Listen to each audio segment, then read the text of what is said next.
നമസ്കാരം. മലയാളി വാർത്ത ആനുകാലികത്തിലേക്ക് സ്വാഗതം. ചേട്ടാ നമസ്കാരം. നമസ്കാരം. അങ്ങനെ വീണ്ടും NSS ആസ്ഥാനവും അതുപോലെ തന്നെ ഇപ്പോൾ കേന്ദ്ര രാഷ്ട്രീയവും തമ്മിലുള്ള പോര് മുറുകുന്ന ഒരു സാഹചര്യം ഇപ്പോൾ ഉണ്ടായിരിക്കുകയാണ്. പലപ്പോഴും സുകുമാരൻ നായർ അദ്ദേഹം സംസ്ഥാന സർക്കാരുമായിട്ട് ചില തർക്കങ്ങളും കാര്യങ്ങളൊക്കെ ഈ തുടക്കത്തിൽ നിലനിന്ന് ഈ പുതിയ സർക്കാർ അധികാരത്തിലേറിയപ്പോൾ നിലനിന്നിരുന്നു. നമ്മളതൊന്ന് പറയുകയും ചെയ്തിരുന്നു. ഇപ്പോൾ കേന്ദ്ര രാഷ്ട്രീയവുമായിട്ടുള്ള ഒരു തർക്കത്തിനുള്ള ചില കാര്യങ്ങളാണ് ഇപ്പോൾ സംഭവിച്ചിരിക്കുന്നത്. കഴിഞ്ഞ ദിവസം ഡൽഹിയിലെ മന്നം സ്മൃതി മണ്ഡപ ഉദ്ഘാടന വേളയിലെ ഉപരാഷ്ട്രപതിയായിട്ടുള്ള CP രാധാകൃഷ്ണനും അതുപോലെ കേന്ദ്ര സഹമന്ത്രിയായിട്ടുള്ള സുരേഷ് ഗോപിയും അവർ രണ്ടുപേരും പങ്കെടുത്തിരുന്നു. അവിടെ വെച്ചിട്ട് നടത്തിയിട്ടുള്ള ചില കാര്യങ്ങൾ അതാണിപ്പോൾ ഒരു ചർച്ചയ്ക്ക് അല്ലെങ്കിൽ ഒരു വിവാദത്തിന് വഴിവെച്ചിരിക്കുന്നത്. ഇപ്പോൾ വീണ്ടും അദ്ദേഹം ഈ ഒരു പ്രസ്താവനയോട് ഇന്ന് സുകുമാരൻ നായർ നടത്തിയിട്ടുള്ള ഒരു മറുപടി അതും ചില വിവാദങ്ങൾക്ക് വഴിവെച്ചിട്ടുണ്ട്. ഇപ്പോൾ എന്താണ് നിലവിലൊരു സാഹചര്യം? ഈ NSS ആസ്ഥാനത്തേക്ക് ഇപ്പോൾ ആരെയും അടുപ്പിക്കാത്തൊരു സാഹചര്യമാണുള്ളത്. അതായത് സംസ്ഥാന നേതൃത്വത്തെ ആണെങ്കിലും കേന്ദ്ര ഈ പറയുന്ന നേതാക്കന്മാരെ ആണെങ്കിലും ആരെയും അടുപ്പിക്കാതെ ഇപ്പോൾ അദ്ദേഹം തന്നെ എല്ലാം സ്വയം വെട്ടിയൊതുക്കി അദ്ദേഹത്തിൻ്റെ ഒരു കാൽ കീഴിൽ വെച്ചിരിക്കുന്ന ഒരു സാഹചര്യമാണ് ഉള്ളത്. അല്ല, ഈ NSS ആസ്ഥാനത്ത് ഈ പറയുന്ന ആളിനെ ജനറൽ സെക്രട്ടറി, അതിപ്പോൾ സുകുമാരൻ നായർ ആയാലും അതിനു മുമ്പിരുന്ന ആൾക്കാരായാലും ഈ സുകുമാരൻ നായർ അതിൻ്റെ ഒരു മൂർത്തിമത് ഭാവമാണെന്ന് മാത്രമേ ഉള്ളൂ. ഇവരെ പ്രത്യേകിച്ചും സുകുമാരൻ നായരെ കാണാൻ പോകുമ്പോൾ നന്നായി നട്ടെല്ല് വളച്ചൊന്ന് കുനിയണം, കുനിഞ്ഞ് കുമ്പിടണം എന്ന് പറഞ്ഞു കേട്ടിട്ടുണ്ട്. അല്ലാതെ ഒന്ന് അല്പം നെഞ്ചു വിരിച്ച് നിൽക്കുന്നവരെ അവിടെ അധികം പിടിക്കില്ല.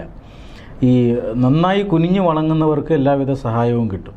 ഇങ്ങനെ കുനിയാത്തവരെ അവിടെ നിന്നും ആട്ടിപ്പായിക്കും. അവർക്ക് പിന്നെ മന്നം സമാധിയിലേക്കൊന്നും വലിയ പ്രവേശനമൊന്നും ഉണ്ടാവില്ല എന്ന് കേട്ടിട്ടുണ്ട്. ഈ വരുന്നവർക്ക് ഒന്ന് കുനിഞ്ഞ് കുമ്പിട്ടോളൂ കേട്ടോ എന്ന് പറഞ്ഞു കൊടുക്കാൻ വേണ്ടി NSS ആസ്ഥാനത്ത് ആളുണ്ട് എന്നാണ് കേട്ടിട്ടുള്ളത്. അപ്പോൾ അത്രമാത്രം അങ്ങനെയാണ്. ഈ വരുന്നവരെല്ലാം ഇവരുടെയൊക്കെ വിചാരം ഇവരുടെ കയ്യിൽ ധാരാളം വോട്ട് ബാങ്ക് ഉണ്ട്, ഇവർ പറയുന്നത് പോലെ മാത്രമേ ആ സമുദായ അംഗങ്ങൾ വോട്ട് ചെയ്യുകയുള്ളൂ. അത് കണ്ടിട്ട് രാഷ്ട്രീയക്കാരെല്ലാം തങ്ങളെ വന്ന് കാണുകയാണ്, തങ്ങളെ വന്ന് കാണണം, തങ്ങൾക്ക് ആവശ്യമുള്ള കാര്യങ്ങളെല്ലാം ചെയ്തു തരണം. മാത്രമല്ല ഇവർ വളരെയധികം ബഹുമാനത്തോടു കൂടി പോപ്പെന്ന് വിളിക്കുന്നത് കൊണ്ടാണല്ലോ, പോപ്പിനെ കാണാൻ വരുന്നത് പോലെ വരണം എന്നാണ് ഇവരുടെയൊക്കെ ഒരു ആഗ്രഹം. പക്ഷെ കാലം മാറി. സമുദായാംഗങ്ങൾ ഈ പെരുന്നയിൽ നിന്ന് പറയുന്ന കാര്യങ്ങളെല്ലാം അനുസരിച്ച് കൊള്ളണമെന്നില്ല. അപ്പം അതുകൊണ്ട് തന്നെ ഇപ്പം വിമർശനങ്ങൾ വന്നു തുടങ്ങിയിരിക്കുന്നു.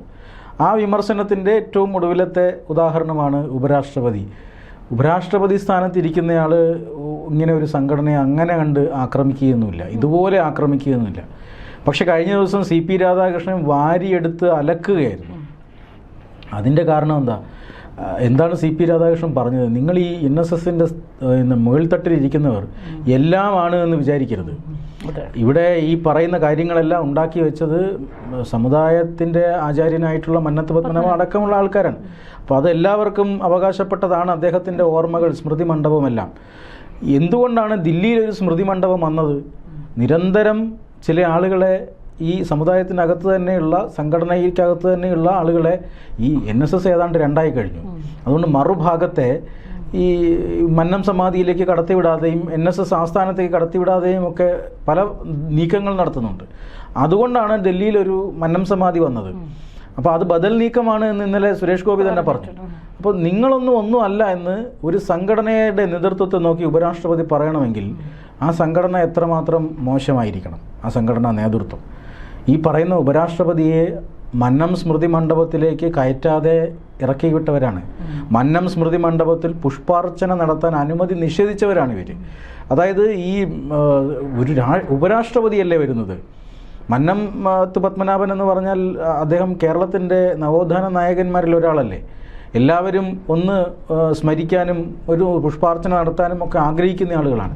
ഇപ്പോൾ പെരുന്ന എന്ന് പറയുന്ന NSSൻ്റെ ഹെഡ്ക്വാർട്ടേഴ്സാണ്. അവിടെ എല്ലാവർക്കും ഓടിച്ചാടി കയറാനൊന്നും പറ്റില്ല. അത് എല്ലാ സംഘടനയും അങ്ങനെയാണ്, അങ്ങനെ അനുവദിക്കാൻ പാടില്ല. പക്ഷേ സമൂഹത്തിൽ ഏറ്റവും പ്രധാനപ്പെട്ട ആളുകൾ ഇന്ത്യയുടെ ഉപരാഷ്ട്രപതി വരുമ്പോൾ അതിന് നിഷേധിക്കുക എന്ന് പറഞ്ഞാൽ അപ്പോൾ ഈ സംഘടന അതിനൊക്കെ അതീതമായി എന്തോ ആണ് എന്ന് വിചാരിക്കുന്ന സംഘടനയാണ്. അതിനെയാണ് ഉപരാഷ്ട്രപതി വിമർശിച്ചത്. അകത്തുനിന്ന് തന്നെ ശുദ്ധീകരണം ഉണ്ടാകുമെന്ന് സുരേഷ് ഗോപി പറഞ്ഞു. സുരേഷ് ഗോപിയുടേതായ ഒരു ഭാഷയിൽ കോസ്മിക് ലോ ആണ് മറ്റേതാണെന്നൊക്കെ പറഞ്ഞു. പക്ഷേ അദ്ദേഹത്തിൻ്റെ ഉദ്ദേശം അതുതന്നെയാണ്. എന്ന് പറഞ്ഞാൽ സംഘടന പിളരാൻ പോകുന്നു. ഈ NSSൻ്റെ ഇപ്പോഴത്തെ നേതൃത്വത്തിന് സമാന്തരമായി ചില സംവിധാനങ്ങൾ വരാൻ പോകുന്നു എന്നാണ് അതിൻ്റെ അർത്ഥം. അതാണ് കേന്ദ്രമന്ത്രിയുടെയും അതുപോലെ തന്നെ നമ്മുടെ CP രാധാകൃഷ്ണൻ്റെയും ഒക്കെ വാക്കുകളിൽ നിഴലിക്കുന്നത്, അല്ലാതെ മറ്റൊന്നുമല്ല. ഇതിലിപ്പോൾ ഇദ്ദേഹം പറയുന്ന എന്തുകൊണ്ട് അങ്ങോട്ട് കയറ്റിയില്ല എന്നുള്ളതിന് അദ്ദേഹം പറയുന്നത് ഈ സ്നിഫർ ഡോഗ്സിനെ കൊണ്ടുവന്നുള്ള പരിശോധന, ഈ മന്നത്ത് സമാധി പോലുള്ള ഒരു വിശുദ്ധമായിട്ടുള്ള ഒരു സ്ഥലത്ത് ഈ നായ്ക്കളെ കയറ്റാൻ സാധിക്കില്ല എന്ന് പറഞ്ഞ് അതാണ് അദ്ദേഹം കയറ്റാൻ ഒരു കാരണമായിട്ട് അദ്ദേഹം പറയുന്നത്. പക്ഷേ നമ്മൾ എത്രയോ ക്ഷേത്രങ്ങൾ, ഇപ്പോൾ ശബരിമലയാണെങ്കിലും ഗുരുവായൂർ പോലുള്ള ക്ഷേത്രങ്ങളൊക്കെ ആണെന്നുണ്ടെങ്കിൽ ഭരണഘടനാ ചുമതല വഹിക്കുന്ന ആളുകൾ വരുമ്പോൾ VIP-കളും VVIP-കളൊക്കെ വരുമ്പോൾ ഇതൊരു പ്രോട്ടോക്കോളിൻ്റെ ഭാഗമാണ് എന്ന് കരുതി അതിനടുത്ത് കൊണ്ടുപോയിട്ട് ഇത്തരത്തിൽ പരിശോധന നടത്തുന്നു എന്നല്ല, പരിസരങ്ങളിലൊക്കെ സ്വാഭാവികമായിട്ട് നമ്മൾ കാണുന്നതാണ്. അപ്പോൾ അതാണ് ഇത്തരത്തിൽ വിശുദ്ധമായൊരു സ്ഥലത്തേക്ക് നായ്ക്കളെ കയറ്റില്ല, ഈ സ്നിഫർ ഡോഗുകളെ കൊണ്ടുവന്നുള്ള പരിശോധന അനുവദിക്കാത്തതിനാലാണ് ഇവരെ കയറ്റാത്തത് എന്നാണ്. പക്ഷെ നമുക്ക് എത്രത്തോളം അത് അംഗീകരിക്കാൻ പറ്റൂ? അല്ല, ഈ നായ്ക്കളെ ഇതിനകത്തേക്ക് വലിച്ചിഴയ്ക്കുന്നത് ഉത്തരം മുട്ടിയതുകൊണ്ടാണ്. ഇന്നലെ CP രാധാകൃഷ്ണനും സുരേഷ് ഗോപിയും പറഞ്ഞതിനോട് ഉത്തരമില്ല. അപ്പോൾ അതുകൊണ്ടാണ് ഈ നായ്ക്കളെ വലിച്ചിഴയ്ക്കുന്നത്. പ്രധാനമന്ത്രി നരേന്ദ്രമോദി എത്രയോ ക്ഷേത്രങ്ങളിൽ പോകുന്നു, അവിടെയെല്ലാം സ്നിഫർ ഡോഗ്സിനെ ഉപയോഗിച്ചതിന് ശേഷമാണ് പോകുന്നത്. VVIP സന്ദർശനം നടത്തുന്ന എല്ലായിടത്തും സ്നിഫർ ഡോഗ്സിനെ ഉപയോഗിക്കണമെന്നൊന്നും നിർബന്ധമില്ല. പ്രത്യേകിച്ചും സ്മൃതി മണ്ഡപങ്ങളിലൊന്നും ആരും ഉപയോഗിക്കില്ല. വല്ല അമേരിക്കൻ പ്രസിഡന്റ് എങ്ങാനും വന്നു കഴിഞ്ഞാൽ ചിലപ്പോൾ അവർ ഉപയോഗിക്കുമായിരിക്കും.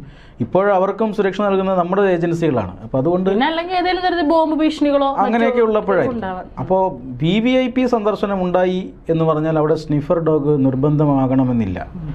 അത് ഒഴിവാക്കാൻ NSSന് സാധിക്കും. അതിന് അനുമതി നിഷേധിക്കണമെന്നില്ല, ഉപരാഷ്ട്രപതിയുടെ അനുമതി നിഷേധിക്കണമെന്നില്ല.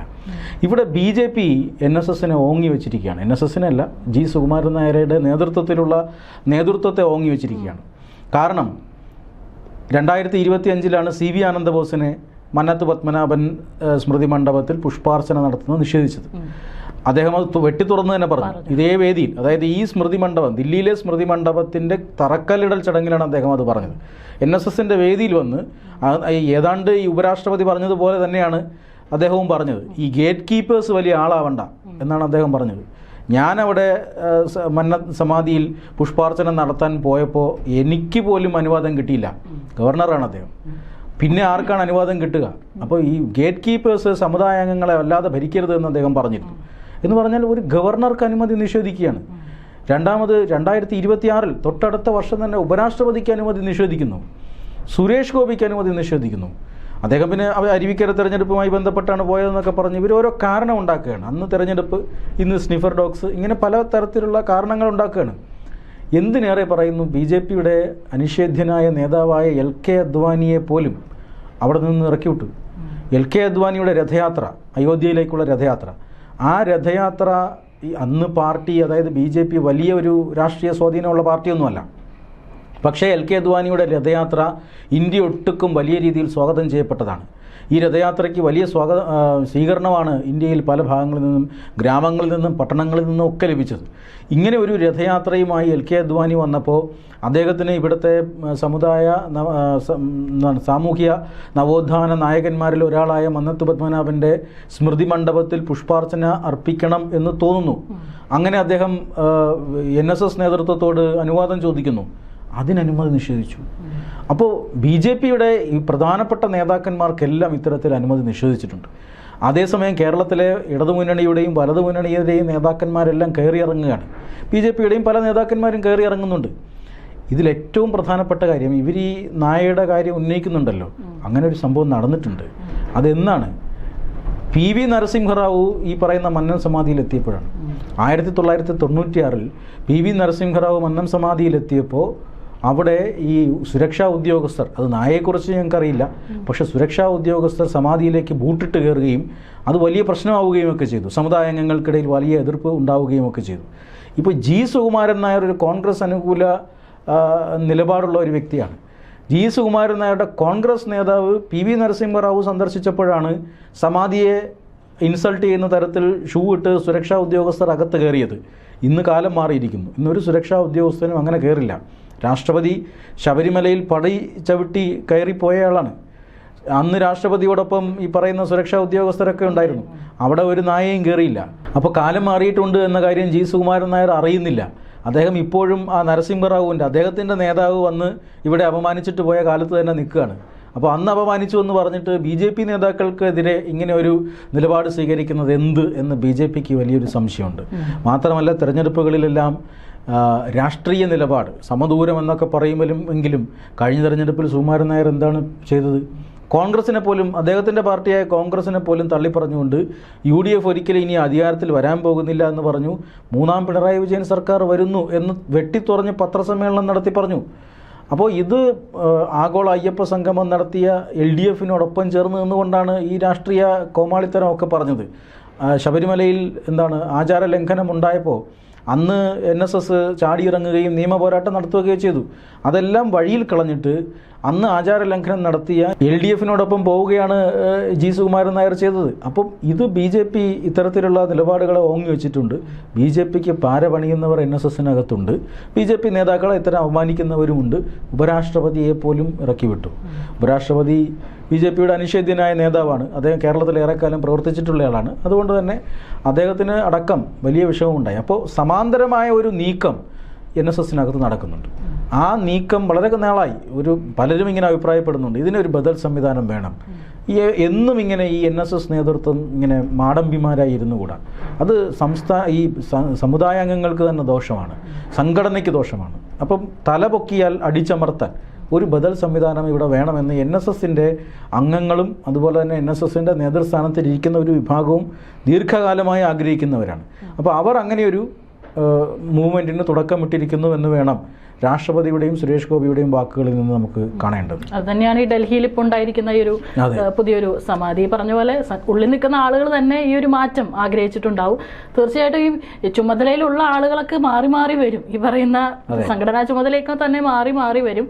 എനിക്ക് തോന്നുന്നത് വലിയ രീതിയിൽ മറ്റുള്ള രാഷ്ട്രീയ നേതാക്കളൊന്നും തന്നെ അത് ഏറ്റെടുത്തിട്ടൊന്നുമില്ല. അത് ഈ NSS ഏതാണ്ട് കേരളത്തിൽ നിന്ന് ഔട്ടായി കഴിഞ്ഞിരിക്കുന്നു. വലിയൊരു ഒരു വാർത്താ പ്രാധാന്യം കൊടുക്കുന്നില്ല സുകുമാരൻ നായരുടെ ഒരു നേതൃത്വത്തെ.